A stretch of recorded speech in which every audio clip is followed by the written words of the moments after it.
Hello friends, welcome to MR classes study. तो मेरा नाम है रोहित गुप्ता और सबसे पहले रक्षाबंधन की हार्दिक शुभकामनाएं। भगवान आपको हमेशा खुश रखे और आपने जो भी अपनी ज़िंदगी में टारगेट फिक्स किया है, ऊपर वाला उसको जल्दी से जल्दी पूरा करे। हमारी यही प्रार्थना है ऊपर वाले से। तो चलिए स्टार्ट करते हैं कि आज की वीडियो में हमें जो पढ़ना है वो पढ़ना है इंडियन रिवर्स, भारत की नदियों के बारे में। तो चलिए सबसे पहले बात करते हैं रिवर होती क्या है, नदी क्या होती है। तो हम कह सकते हैं कि बहते हुए जल की जो प्राकृतिक धारा होती है उसी को हम क्या कहते हैं, नदी कहते हैं। मैं लिख देता हूँ यहाँ पर। तो नदी किसको कहते हैं, तो हम कह सकते हैं कि बहते हुए जल की जो प्राकृतिक धारा होती है उसी को हम नदी कहते हैं। ठीक है, नेचुरल स्ट्रीम।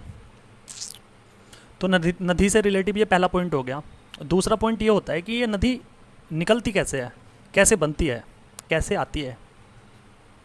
तो चलिए मान लीजिए जैसे यहाँ पर एक ये पहाड़ है, ठीक है, ये कुछ मैंने इस टाइप से यहाँ पर एक पहाड़ बना दिया, ध्यान से समझना, ठीक है। अब यहाँ पर एक ग्लेशियर है, ग्लेशियर बोले तो बर्फ़ का टुकड़ा है एक बड़ा सा यहाँ पर, ठीक है। तो ये पहाड़ के ऊपर मान लीजिए ग्लेशियर है, बर्फ़ का एक टुकड़ा है। जब ये ग्लेशियर पिघलता है तो कोई भी बर्फ़ का टुकड़ा जब पिघलेगा तो पानी का रूप ले लेगा। तो यहाँ से जो पानी आएगा पिघलने के बाद, इसी को क्या बोलेंगे हम, तो इसी को हम बोलेंगे नदी। ये होती है नदी, ठीक है। नदी आने का एक कारण तो ये हो गया। दूसरा कारण यह है कि मान लीजिए ये एक पहाड़ है और यहाँ पर कुछ इस प्रकार से बादल हैं, ये कुछ इस प्रकार से यहाँ पर बादल हैं और वर्षा हुई, ठीक है, वर्षा हुई। तो वर्षा का जो पानी है ये जो जा रहा है ना, इसी को हम नदी बोल सकते हैं, ठीक है। तो हम कह सकते हैं यहाँ पर नदी बनने के दो स्रोत मिले हमें। एक तो मिला, यहाँ लिख देता हूँ, ग्लेशियर के पिघलने से। तो हम कह सकते हैं नदी बनने के दो स्रोत मिले। एक तो जब ग्लेशियर पिघलता है तो नदी बनती है, और एक वर्षा का पानी जो होता है उससे नदी बनती है। अच्छा, नदी और नहर में क्या डिफरेंस होता है मैं यहाँ पर बता देता हूँ। नदी तो आपको समझ में आ गई, नहर क्या होती है। जैसे नदी में पानी जा रहा है, ठीक है, अब मान लीजिए मुझे ये पानी इधर लेकर जाना है, इधर ये वाला पानी, तो मैंने यहाँ पर निर्माण कर दिया, इसको क्या बोलेंगे, तो इसको नहर बोलेंगे। भैया अगर मुझे पानी इधर लेकर जाना है तो मुझे कटाई वगैरह भी तो करनी है ना, रास्ता भी तो बनाना है, तो जिस चीज़ का मैं निर्माण कर रहा हूँ वो नहर होगी, ठीक है। इसके बाद बात करते हैं जो नदी होती है इसके क्या क्या लाभ हैं, ठीक है। चलिए, तो यहाँ पर मैंने 6 लाभ लिख दिए हैं नदियों के। पहला, पीने का पानी मिलता है हमें। दूसरा, सिंचाई करने में प्रयोग किया जाता है नदी का पानी। तीसरा, बिजली का उत्पादन भी करते हैं, बड़े बड़े बांध बना के जो पानी स्टोर कर लेते हैं वहाँ से बिजली का उत्पादन भी करते हैं। पांचवा है बालू। बालू जो बिल्डिंग मटेरियल होता है ना, जैसे बजरपुट या बजरी, वो हमें प्राप्त होता है, ठीक है। उसके बाद मछली भी हमें प्राप्त होती है, और ये होता है उपजाऊ मैदान का निर्माण करती है। उपजाऊ मैदान क्या होता है ये समझ लीजिए। तो जैसे कि मान लीजिए यहाँ पर एक ये पहाड़ है, ये इस प्रकार से मैंने बना दिया, ठीक है। अब यहाँ से मान लीजिए ग्लेशियर पिघलने के बाद यहाँ पर जो उपजाऊ मिट्टी थी, यहाँ पर अब जब ग्लेशियर पिघला तो ये पानी के साथ, ये जो उपजाऊ मिट्टी थी ये पानी के साथ आ गई बह के। तो पानी के साथ आ गई तो ये यहाँ पर मैदान बन गया, इस उपजाऊ मिट्टी का बन गया या नहीं बन गया, ठीक है। तो यहाँ पर एक मैदान बन गया, तो हम इसी को उपजाऊ मैदान बोलते हैं, क्योंकि यहाँ पर उपजाऊ मिट्टी आ गई है वाली बहकर पानी के साथ, ठीक है। तो उपजाऊ मैदान का भी निर्माण करती है। अच्छा, बालू या बजरपुट का कैसे मिलता है, तो यहाँ पर जो बड़े बड़े या मोटे मोटे पत्थर होते हैं ना, वो पानी के साथ बहकर नीचे आ जाते हैं, ठीक है। तो हम कह सकते हैं हमें बालू या बजरपुट का भी निर्माण यहाँ से हो जाता है, मतलब मिल जाता है, ठीक है। इसके बाद बात करते हैं इन नदियों की जो समस्याएं हैं क्या हैं, या इनके क्या नुकसान हैं। नदियों की समस्या, तो हम कह सकते हैं अभी पहला तो है प्रदूषण, ठीक है। और दूसरा क्या है, तो दूसरा हम कह सकते हैं भाई विवाद। किस में विवाद, देशों में या राज्यों में विवाद करा देती हैं नदियाँ। अच्छा, नदियों पर जो विवाद होता है या तो 2 देशों में होगा या 2 राज्यों में होगा, ठीक है। तो यहाँ पर मैं बता देता हूँ, देश में अगर 2 देशों के बीच नदियों में विवाद चल रहा है तो उसको कौन सुलझाता है, तो उसको ICJ, इंटरनेशनल कोर्ट जज, इंटरनेशनल कोर्ट ऑफ जस्टिस, या हम ये कह सकते हैं, ठीक है। तो इसको ICJ सुलझाता है।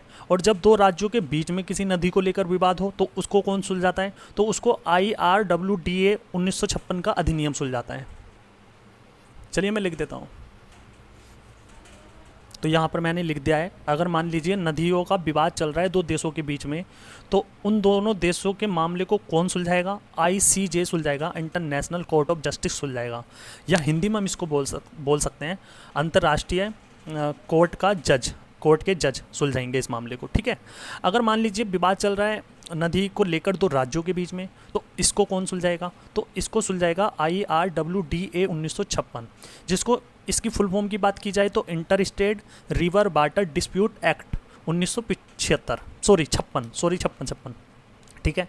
अच्छा, हिंदी में इसको बात की जाए कि हिंदी में इसको क्या बोलेंगे, तो इंटर स्टेट अंतर्राज्यीय नदी जल विवाद अधिनियम 1956। तो एक 1956 में एक अधिनियम आया था इस बात को लेकर कि अगर नदी का विवाद दो राज्यों के बीच में चल रहा है तो उसको कौन सुलझाएगा? IRWDA।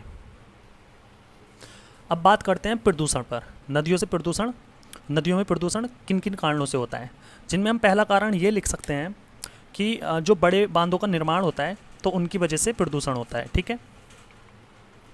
तो पहला कारण मैंने क्या लिखवाया है प्रदूषण होने का नदियों में? बड़े बांधों का निर्माण। अच्छा, इसकी वजह से कैसे? अब मान लीजिए बड़े बड़े बांध बन रहे हैं तो ज़्यादा से ज़्यादा उसमें पानी रुकेगा, अच्छी मात्रा में पानी रोकने के लिए तो बड़े बांधों का निर्माण किया गया है। अब जब ज़्यादा मात्रा में पानी रुकेगा तो आगे पानी को कम छोड़ा जाएगा, जिसकी वजह से उसकी स्पीड कम होगी। जब उसकी स्पीड कम होगी तो उसके अंदर ठहराव कम होगा, मतलब ठहराव होगा उसके अंदर, और ठहरा हुआ पानी तो हर चीज़ में ख़राब हो जाता है। तो इस वजह से जो ठहरा हुआ पानी होता है उसमें प्रदूषण आ जाता है बड़े बांधों के निर्माण के कारण। दूसरी चीज़ होती है रासायनिक पदार्थ, रासायनिक पदार्थ, ठीक है। अच्छा, इससे कैसे? अब जैसे फैक्ट्रीज वगैरह होती हैं तो उनमें जो केमिकल पानी निकलता है ना, केमिकल का जो पानी निकलता है वो डायरेक्ट नदियों में चला जाता है, जिसकी वजह से नदी प्रदूषित हो जाती है। तीसरा कारण क्या है? तो तीसरा कारण हम कह सकते हैं प्लास्टिक प्रदूषण, ठीक है। चौथा कारण क्या है? तो हम कह सकते हैं सीवेज प्रॉब्लम या सीवेज समस्या। ये सीवेज समस्या क्या होती है? तो जो भी वेस्टेड वाटर होता है, या हम इसको बोल सकते हैं कि जो वॉशरूम से पानी निकलता है वो बड़े नालों से होकर सीधा नदियों में जाता है। तो एक प्रदूषण का कारण ये भी होता है नदियों में, ठीक है।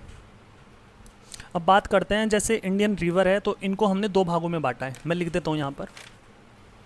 तो इंडियन रिवर्स को हमने कितने भागों में बांटा है? दो भागों में बांटा है। तो पहला भाग क्या है, दूसरा भाग क्या है, मैं यहाँ पर लिख देता हूँ। पहला भाग हम कह सकते हैं हिमालयी नदियाँ, ठीक है। और दूसरा भाग कह सकते हैं हम प्रायद्वीपीय नदियाँ, प्रायद्वीपीय नदियाँ, ठीक है। ये क्या होती हैं? तो हिमालयी नदियों का मतलब है कि जो हिमालय पे ग्लेशियर होते हैं और उनके पिघलने से जो नदी बनती है उनको हिमालयी नदियाँ हम बोल सकते हैं, और जो वर्षा के पानी से बनती है उनको प्रायद्वीपीय नदियाँ बोल सकते हैं हम। तो हम कह सकते हैं हिमालयी नदियों का जो स्रोत होता है क्या होता है? तो वो होता है ग्लेशियर, ठीक है, ग्लेशियर होता है, ठीक है। और हम कह सकते हैं इसमें 12 महीने पानी रहता है, जैसे आपने गंगा जी में भी देखा होगा, हमेशा पानी रहता है, कभी ख़त्म ही नहीं होता, 12 महीने पानी रहता है, इसमें पानी रहता है। इसलिए हम इसको क्या बोल सकते हैं? इसको इसलिए हम सदानीर नदी बोल सकते हैं। क्या बोल सकते हैं? सदानीर नदी, क्योंकि इसमें हमेशा पानी रहता है।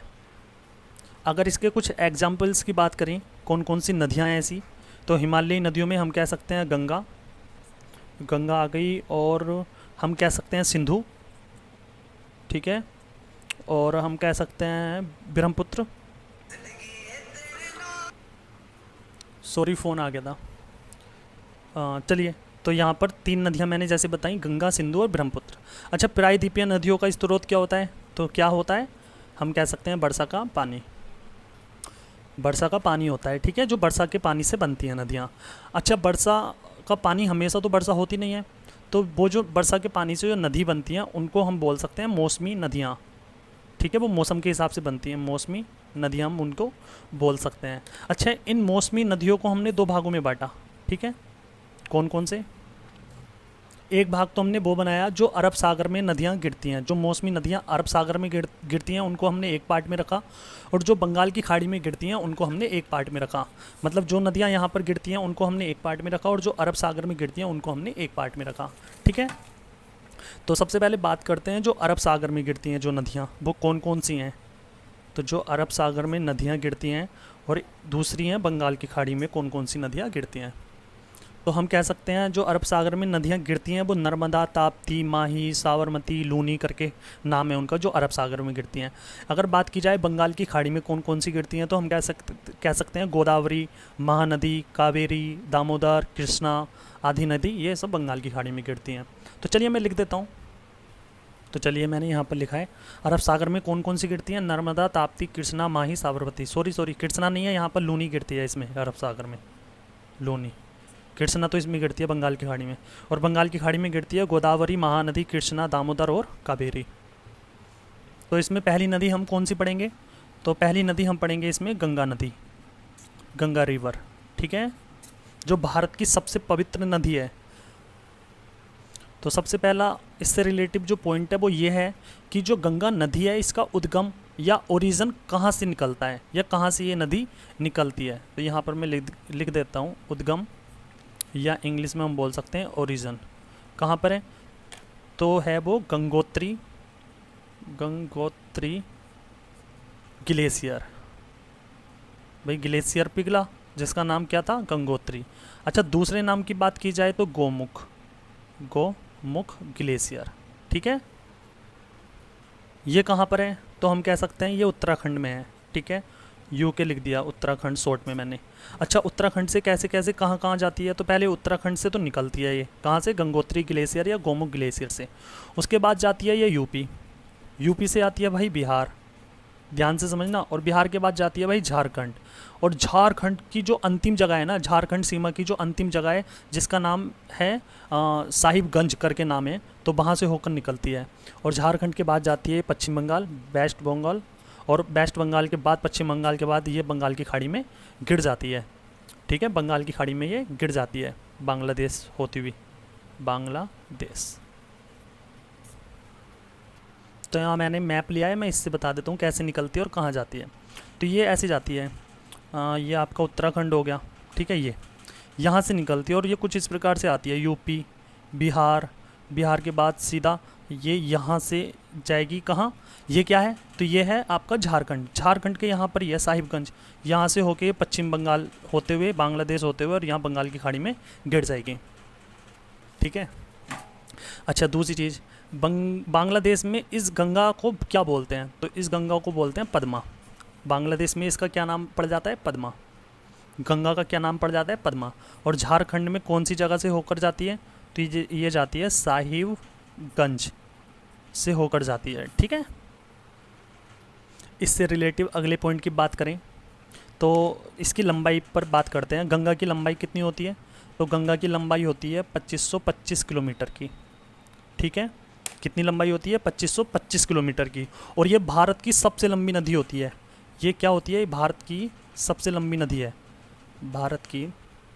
तो यहाँ पर मैंने लिख दिया है भारत की सबसे लंबी नदी है ये। ठीक है, अच्छा इससे रिलेटिव अगला पॉइंट क्या है, तो ये जो भारत का 26% क्षेत्रफल पर भारत का जो 26% क्षेत्रफल है टोटल भारत का, उस पर गंगा का पानी बहता है।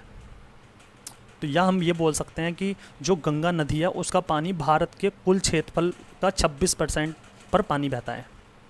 मतलब लगभग 1/4 जगह पर पानी बहता है। अगर मान लीजिए भारत का ये पार्ट है, इतने हिस्से में भारत है, तो लगभग 1/4 मतलब इतने पार्ट में गंगा का पानी बहता है। ठीक है, अच्छा ये जो भारत का 26% क्षेत्र है इसको क्या बोलते हैं, तो हम इसको बोल सकते हैं गंगा का अब्बा क्षेत्र, गंगा का अब्बा क्षेत्र। ठीक है, क्योंकि इससे रिलेटिव कभी कभी लैंग्वेज घुमा के हमसे क्वेश्चन ये पूछ लेता है कि बताइए गंगा का जो जल है वो भारत के कुल क्षेत्रफल का कितने % अब्बा क्षेत्र है, अफवा क्षेत्र है, तो 26% क्षेत्र है। ठीक है, या कभी ये पूछ लेता है कि बताइए गंगा का अब्बा क्षेत्र कितने % है भारत का कुल, तो 26% है।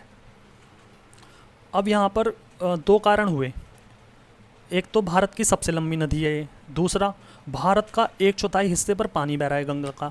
इन दो कारणों की वजह से क्या हुआ ना कि 2008 में इसको क्या किया, इसको नेशनल रिवर भारत की घोषित कर दिया, या हम हिंदी में लिख सकते हैं राष्ट्रीय नदी इसको घोषित कर दिया। किसको? गंगा रिवर को, गंगा नदी को।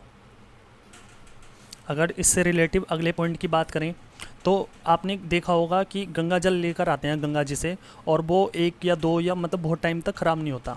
उसके पीछे का कारण यही है कि गंगा में स्वतः ही शुद्धिकरण होता है जल का। अच्छा, स्वतः शुद्धिकरण किस वजह से होता है, यहाँ लिख देता हूँ मैं, स्वतः या स्वयं शुद्धिकरण किस वजह से होता है। तो हम कह सकते हैं कि इसमें ना एक बैक्टीरियोफेज करके वायरस पाया जाता है। बैक्टीरियोफेज नाम से एक वायरस पाया जाता है जो जल में जो वायरस होते हैं, बैक्टीरिया होते हैं, उनको खा जाता है, उनको ख़त्म कर देता है। इसलिए हम कह सकते हैं गंगा का जो जल है वो स्वतः ही शुद्धिकरण करता है। तो हम कह सकते हैं कि गंगा के जल में क्या पाया जाता है, यहाँ पर मैं लिख देता हूँ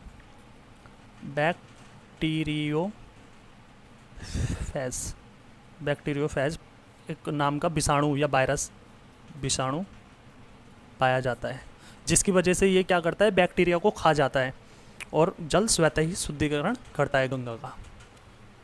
तो चलिए, आज की वीडियो काफ़ी बड़ी बन चुकी है। अब बाकी की बातें करेंगे नेक्स्ट वीडियो में, और उस वीडियो में हमें क्या करना है, सारी मैपिंग करनी है कि गंगा कहाँ से निकल के कैसे कैसे होके कैसे बंगाल की खाड़ी में गिरती है। ठीक है, तो चलिए मिलते हैं नेक्स्ट वीडियो में। तब तक के लिए thank you so much. Okay, bye, take care.